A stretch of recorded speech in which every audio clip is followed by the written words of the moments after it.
Estamos conversando en Perfil con Rubén Uzcategui, cultor, venía comentándonos algunas cosas interesantes de su experiencia en el mundo de las artes, y una de las cosas que hemos visto precisamente en ese nivel de la influencia es cómo efectivamente una persona puede de alguna manera transformarse, muchas veces hasta cambiar.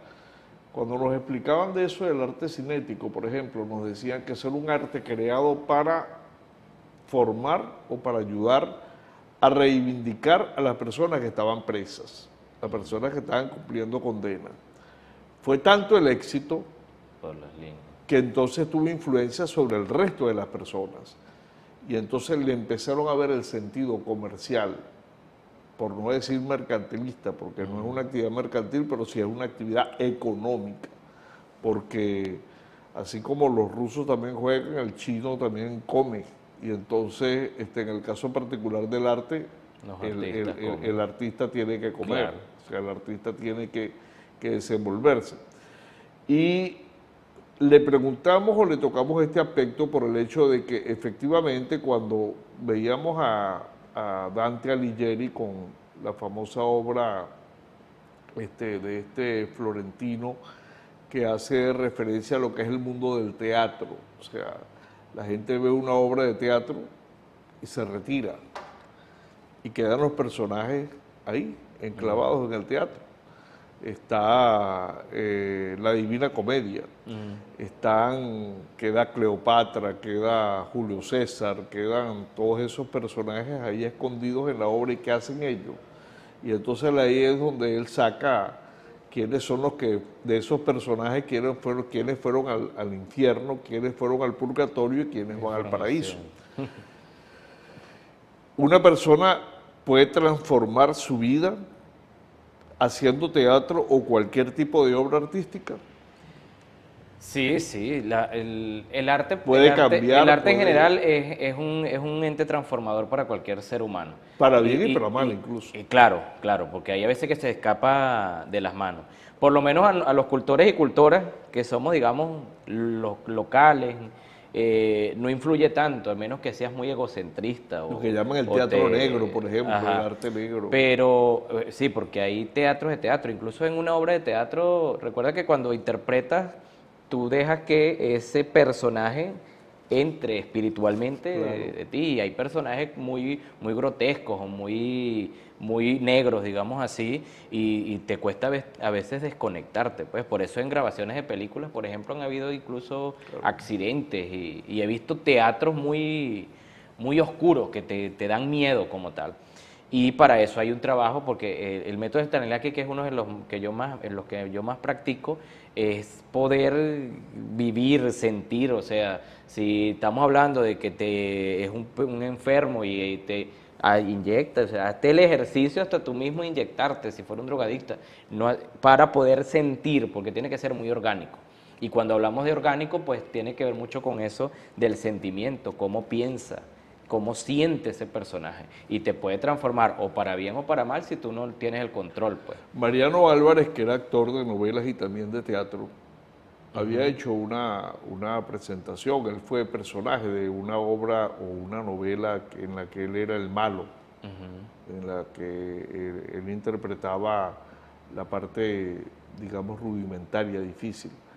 Cuando hizo al benemérito José Gregorio Hernández, la gente todavía recordaba aquel personaje y no fue muy exitoso el resultado, a pesar de que Mariano Álvarez era Mariano Álvarez, o sea, era un tipo que realmente llamaba la atención en cualquier tipo de presentación. Quedan los actores marcados con un personaje. Cuesta, fíjate que cuesta mucho, van a quedar marcados dependiendo del éxito del personaje, o sea, cuánta gente lo vio, cuál fue el alcance del espectáculo, económicamente y no, pero queda marcado. O sea, cuánta gente te vio interpretando y a cuánta gente le gustó esa interpretación, porque puedes interpretar mucho, pero si al público no le gusta, no va a ser exitoso. Si le gustó mucho y mucha gente comentó, habló ese personaje, te va a marcar y emocionalmente te puede marcar. ¿Cómo desprenderse de él? Hay un proceso, porque yo puedo estar haciendo hoy a Juan Andrés y mañana me toca hacer a Rubén y tengo que cambiar formas de hablar porque sigo siendo yo.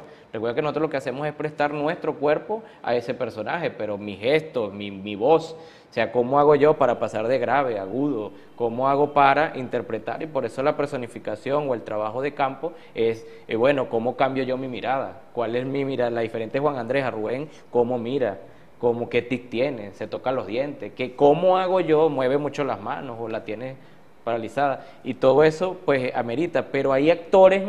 Yo, por ejemplo, me pasa que he visto un actor como 10 veces y lo veo exactamente igual.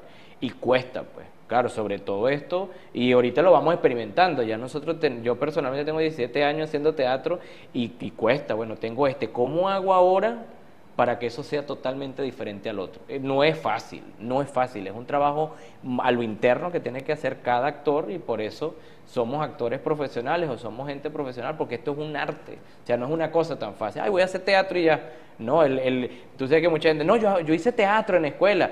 Eso es una introducción al mundo de las artes, pero empezar a investigar métodos, técnicas, procesos de aprendizaje para poder lograr interpretar y que eso emocionalmente no te afecte o te ayude es sumamente importante.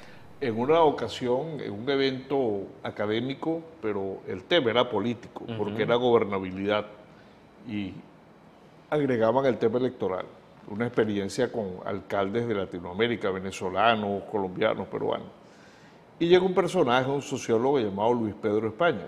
Lo entrevistaban mucho en televisión, por cierto.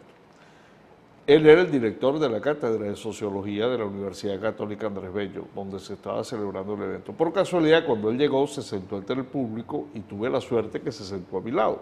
Okay. Y nos pusimos a conversar, o sea, yo me le presenté, le dije que yo era de Portuguesa, que pertenecía a ese grupo que se reúne todos los años en la Universidad Católica, y nos pusimos a conversar del tema de la conferencia. ¿Cuál es nuestra sorpresa? Que cuando va a comenzar el evento, después que el rector, el padre Ugalde, en aquella oportunidad le da inicio al evento, presenta a Luis Pedro España. Y él dice que él, el día anterior, se había reunido con los actores de la película Hermanos, que es una película de dos hermanos jugadores de fútbol que enfrentan una situación difícil. Y él dice que lo importante de la película es que todos esos actores eran del barrio. O sea, no eran de actores de universidades. En el cine pasa mucho. No, eran de grupos de teatro de barrio y vivían en el barrio. Entonces, que te digo que en el cine pasa mucho ese tipo de experiencia. Entonces, él nos comentaba lo siguiente. Él decía que conversando con ellos, hay un drama en la película que tiene que ver con la muerte de los hermanos. Por cierto, uno natural y el otro criado, pero eran dos hermanos que se criaron juntos, excelentes jugadores de fútbol. Uno de ellos ve cuando matan a su mamá, el otro quiere vengarse de la muerte, pero el que ve cómo matan a la mamá es el mejor amigo de ese hermano, por cierto, el que lo mató, pero se guarda el secreto. Pero el punto es de que cuando él dice que está conversando con los actores, que todos son del barrio y comienzan a vivir experiencia, él descubre que lo que la película trata de decir es la realidad que ellos viven permanentemente en el barrio. Entonces él preguntaba, mataron a la señora, ¿dónde estuvo la policía? No hubo policía. ¿Quién levantó el cadáver? Nadie.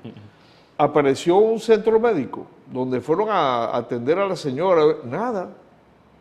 Directamente del sitio donde murió, de la escalera donde ella la matan accidentalmente, al hueco, a enterrarla. Entonces, él dice, ya la gente perdió la percepción, o sea, ¿para qué la policía? ¿Qué va a resolver? ¿Para qué el médico? No hay nada. Entonces, eso se lo preguntamos por el hecho de que una obra muchas veces muestra la realidad, pero nunca falta la autoridad académica o pública que pretende o que procura que esa realidad no se muestre. Rápido comentario, para que sigamos reflexionando. Ahí el teatro siempre es de denuncia. primero. Eso es Siempre importante. el teatro es denuncia, Exacto. el teatro no, aunque siempre va a existir Es una protesta. algún sector, pero el teatro es denuncia, de protesta.